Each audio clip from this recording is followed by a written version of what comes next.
How to normalize VLC Media Player speed.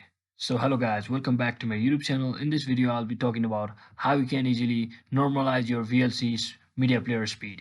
So let's say you are playing a and you are hitting on you're watching the video on the 8x or probably 16x, and if you want to suddenly normalize it, but you can minus button on your keyboard as well to slow down the video.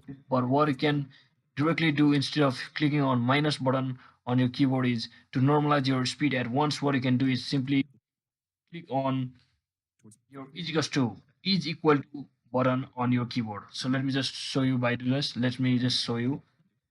I'm playing the video at 16x, and let me just click on is equal to button, and it automatically normalizes. So it normalizes my speed from 16x to 1x. So that is exactly how you can easily normalize your VLC media player. So hope this video was helpful. If it was, don't forget to like and subscribe to the channel. See you on the next one.